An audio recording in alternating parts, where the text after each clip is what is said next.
Approuvé hier en Conseil des ministres, les statuts particuliers des travailleurs de l'éducation et ceux de la santé redonnent à ces catégories leur place au sein de la société.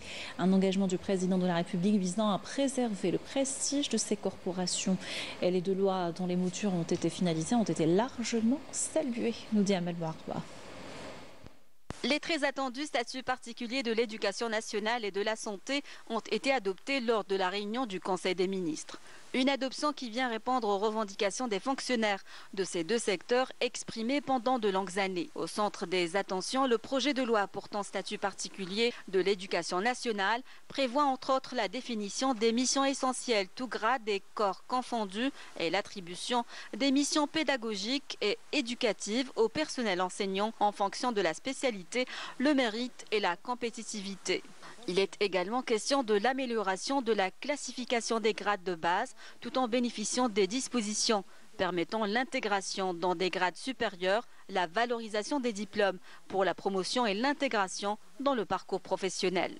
Le projet offre également la possibilité pour le personnel enseignant d'occuper des postes supérieurs structurels, notamment au sein de l'administration centrale. Outre la possibilité de bénéficier d'une réduction de l'âge de départ à la retraite de 3 à 5 ans, de même que d'un congé de mobilité professionnelle rémunérés pour approfondir leurs connaissances. Le Conseil des ministres a également approuvé le statut particulier des corps médical et paramédical. Ce dernier englobe les médecins spécialistes, les médecins généralistes, les chirurgiens dentistes, les pharmaciens, les anesthésistes, les biologistes, les psychologues, les professeurs d'enseignement paramédical, les physiologistes, les paramédicaux, ainsi que les sages-femmes. Ce statut comporte des mesures avantageuses qui permettront la valorisation des ressources humaines et de leur carrière professionnelle. L'adoption de ce projet de loi témoigne de l'intérêt accordé par le président de la République à ce secteur, mettant l'accent sur l'amélioration des conditions socio-professionnelles des personnels de la santé en misant sur leur protection et la revalorisation des primes incitatives en fonction de la nature des zones de travail. Il y a lieu de noter enfin que ces deux projets seront soumis avant la fin de l'année en cours au Parlement pour adoption.